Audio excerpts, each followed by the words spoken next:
今天就在我们讨论的这一刻，2026年2月2日，缅北那个曾经权倾一时的四大家族之首白家，他们的核心成员白应仓，还有另外3个人，在中国被执行死刑了。而且这还不是全部。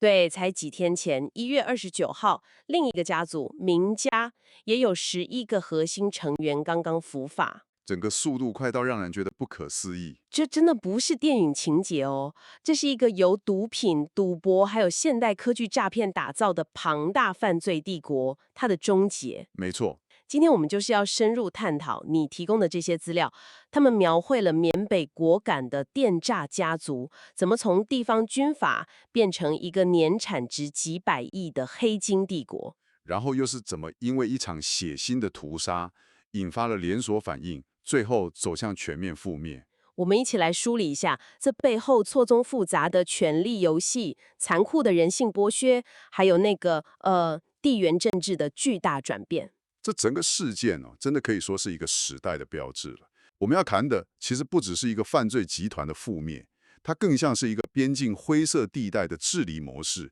怎么在一夜之间就崩溃了。崩溃。然后一个国家是怎么动用超乎想象的司法跟外交力量，去进行一场史无前例的跨境追捕。这听起来最有趣的地方就是军事行动、国际外交还有司法正义，这些东西是怎么像精密齿轮一样环环相扣，最后导致这个结果的。就是这个点最值得玩味。好，那说到缅北果敢，很多人第一个想到的可能是电影《孤注一掷》里那种很恐怖的场景。没错，大家都有那个印象。但从你给的资料来看，真实情况好像比电影演的更复杂。复杂非常多。电影里感觉是黑帮，可是资料里提到的4大家族白家、魏家、刘家，还有后来崛起的明家，他们听起来不只是黑帮他们好像就是当地的政府。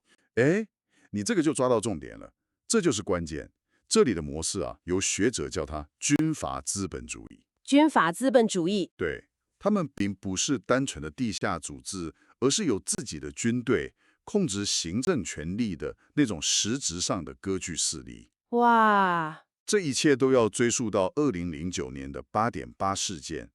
当时的白所成那些人背叛了当时被称为果敢王的彭家声，然后在缅甸军政府的扶持下，名正言顺的就成了果敢的实际统治者。他们掌握了政治、经济，最重要的是他们有枪杆子。等一下，所以他们掌权的基础本身就是一次背叛，而且还是靠缅甸军政府撑腰。没错，这个权力结构的根基听起来就非常不稳固啊。完全正确，这也为他们日后的覆灭埋下了伏笔啦。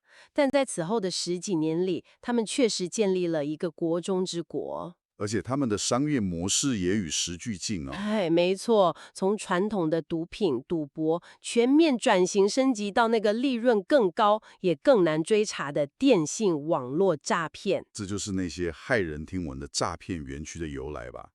资料里提到像名家的卧虎山庄，还有泰缅边境那个 KK 园区，对，他们都用上了公司化管理，这听起来真的太讽刺了。听起来很荒谬，但他们的管理模式说真的还非常现代。首先最基本的就是武装护诈，武装护诈，光是这个词就充满了超现实感。是不是？这听起来就像是把监狱和科技公司的管理模式硬是结合在一起。资料里有提到这些武装人员的背景吗？是他们自己的私人部队，还是像雇佣兵？两者都有，主要是家族长期培养的私人武装，但也会雇佣当地的民兵，形成一个控制网络。目的就是确保园区里的人插翅难飞。对，高墙、铁丝网、无处不在的监控都是标配。然后你再看他们的内部管理，那才叫精细分工，完全是个产业链。怎么说？资料里就提到，有专门负责打电话开发客户的拉手，有负责具体诈骗流程的代办员，所有人都按照诈骗金额来算业绩抽成。那这些员工是从哪里来的？总不会是自愿的吧？这就是最残酷的部分。他们在网上用各种高薪工作当诱饵，比如月薪几万块的打字员、客服，哇，专门诱骗那些想要到海外淘金的中国公民。可是你一旦被骗过去，护照当场没收，立刻就失去人身自由。天哪！接下来就是无止境的工作，如果业绩不达标，或是动了逃跑的念头，面临的就是关水牢、电击、毒打。各种你想得到、想不到的酷刑。对，在这些家族眼里，这些受害者根本不是人，而是可以随意买卖、标价的猪仔。有些诈骗园区的主管为了祈求业绩涨红，竟然会随意杀害那些所谓不听话的猪仔来祭天。对，这个说法流传得很广。等等，用活人祭天，这已经不是为了钱，而是一种彻底疯狂的权力展现了。是一种极端的残暴。我看到这段资料时，真的觉得不寒而栗。一个组织堕落到这种地步，似乎也预示了它的结局不会好到哪里去。没错，这正是他们覆灭的催化剂。所以，引爆点到底是什么？是什么事件终于让外界忍无可忍了？所有资料都指向了同一个转捩点，就是发生在2023年10月20日的1020事件。1020事件，当时因为中国方面打击电诈的压力越来越大，风声越来越紧，明学昌家族就计划把他们卧虎山庄里的几百名中国籍诈骗人员秘密转移。转移，这听起来就不单纯，肯定不是要送他们回家。当然不是，这更不是想把这些人，也就是犯罪证据，藏到更深的地方去。完全正确。而在这个转移过程中，到底发生了什么？目前有2种截然不同的说法，我们需要客观的呈现出来。好，第一种是媒体和外界广泛流传的版本，这个版本非常惊悚。他说，在转移途中，有人发现这不是回国的路，于是就鼓噪反抗，试图逃跑。结果明家的武装部队直接开枪镇压。开枪了？对，传闻说这场屠杀造成了70到80名中国公民死亡，甚至有消息说死者中还包含几名中国派去卧底的警察。哇！如果这个版本是真的，那性质就完全变了。这不是普通的犯罪，这是对另外一个国家公民的大规模屠杀，而且还可能涉及杀害执法人员。这根本是在直接挑战一个国家的底线呐。那第二个版本呢？第二个版本来自中国官方，根据新华社和后来温州警方的调查通报，事件的起因确实是部分人员试图冲卡逃跑，看守的武装人员也确实开了枪。但最终的伤亡数字是4死4伤。4死4伤。对，而且官方明确表示，死伤者都是电诈人员，否认有任何中国警方人员在事件中牺牲。这2个版本的死伤数字差距非常非常大哎，一个是接近100人的屠杀，另一个是4死4伤的暴力事件。是的，但无论哪个版本更接近真相，这起事件都成了压垮骆驼的最后一根稻草。他用最血腥的方式撕开了缅甸电诈集团残酷本质的最后一层面纱。对中方来说，这件事的发生等于是公开宣告这个毒瘤已经彻底失控，到了必须不惜一切代价连根拔起的时候了。就是这个意思。所以1020事件发生后才1周，10月27日，缅甸的少数民族武装3兄弟联盟，也就是当年被白所成背叛的彭家声的继承者们，突然就发动了一场叫做1027行动的大规模军事攻击。这个时间点也太巧合了吧？从你提供的资料来看，这绝对不是巧合。你看，3兄弟联盟公开发布的檄文里，行动目标之一就白纸黑字的写着要打击中缅边境的网络赌博诈骗中心。哇，这剑指何方已经是司马交之心了。对，这可以说是一个地缘政治上的完美风暴。怎么说？对于3兄弟联盟来说，他们有夺回失土、报仇雪恨的军事目标。对于中国来说，有清除电诈集团、保护公民的安全目标。在那一刻，两者的目标完美的重叠了，所以战局发展的极快，非常快。4大家族那些看家护院的私人武装，在真正的正规军面前几乎是不堪一击。我看到资料里描述，他们当时真的是兵败如山倒，而且很有趣的是，军事行动之外还搭配了一连串非常戏剧化的操作。没错，首先中国公安机关罕见地对明学昌、白所成这些非中国籍公民发布了全球悬赏通缉令。这个动作很大。这不仅仅是法律行动，更是一个极其强烈的政治信号，等于是公开向缅甸军政府喊话：如果你们不管，我们自己来管。我还看到那些忏悔影片，魏家、刘家、明家的核心成员一个个在镜头前痛哭流涕，劝家族赶快放人。对，这招攻心为上，可以说是压垮他们内部抵抗意志的最后一击。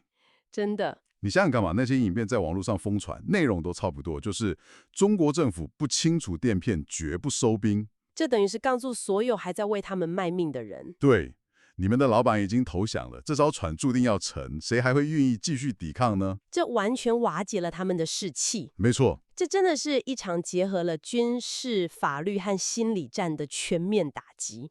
最终的结果就是白所成、白英仓这些家族头目一个个被抓获并移交中国。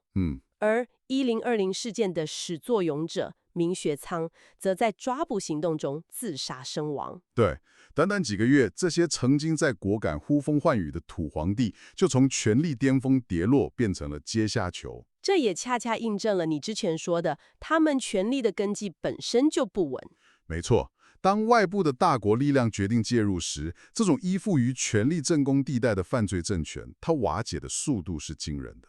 所以他们抓到了这些不可一世的土皇帝，但这感觉只解决了一半的问题。把人抓回来，然后呢？对，然后呢？接下来的法律战场听起来复杂程度完全不输给前面的军事行动。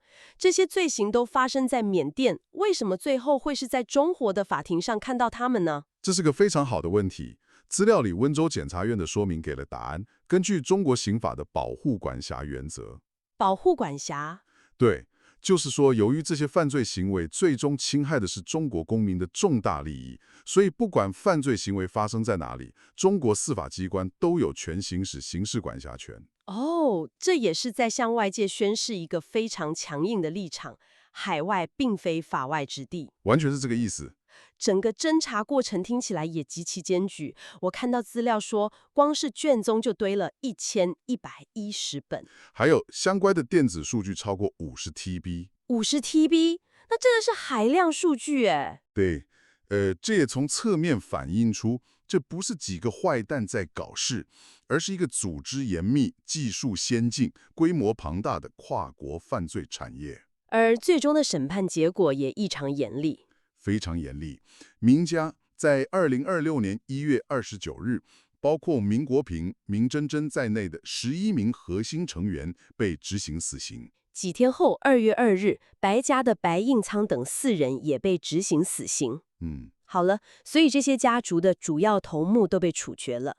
但这是否代表电诈问题就此终结了呢？我总觉得砍掉一个舌头，可能还会长出新的。你的直觉是对的，这正是问题的复杂之处，出现了一个典型的气球效应。气球效应就是你把气球这边压下去，空气就跑到另外一边，那边又鼓起来了。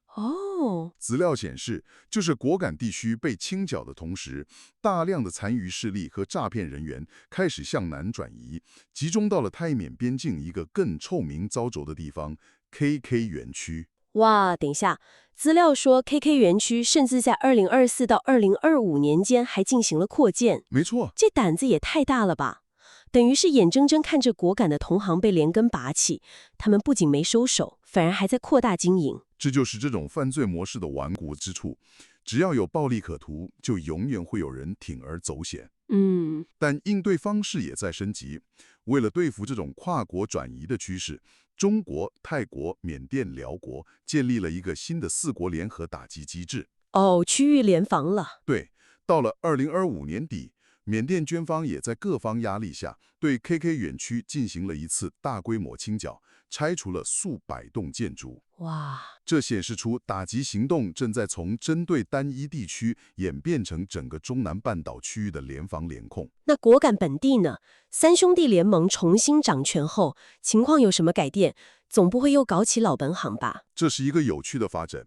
重新控制果敢的同盟军，目前正在积极推行去犯罪化的治理，给当地人一条合法的生路。对，当然这条路肯定很漫长。所以从你提供的所有资料来看，这整个事件给我们最大的启示，可能不只是犯罪必将被惩罚这么简单。它更像是一个教科书级别的案例，告诉我们这种所谓的灰色地带或法外之地，其实从来都不是真的独立。没错，他们的生存完全依赖于大国之间的权力平衡和默许。一旦那个平衡被打破，像1020事件那样踩到了红线，他们的覆灭几乎是瞬间的。对，这也解释了为什么他们根本无力抵抗正规军。总结得非常好，这确实是一个阶段性的据点。但我想留给你一个问题来思考。缅北的这些家族被连根拔起，是因为他们的犯罪行为触碰的红线，并且发生在一个有形的物理的地理空间里。对，但是驱动这一切的那种对金钱的无尽贪婪，以及利用人性弱点的诈骗手法，并不会因此消失。当一个实体的卧虎山庄和 KK 园区被推土机铲平之后，下一个无形的纯数位的诈骗园区会在哪里出现？它可能就在你我的手机里，在云端，在任何一个司法管辖权模糊的网络角落。的确，要摧毁一个丛林里的犯罪王国，或许需要飞机大炮和特种部队，但要防范这种无孔不入的数位犯罪，我们又该建立什么样的防线呢？这或许是下一个更棘手的挑战呢。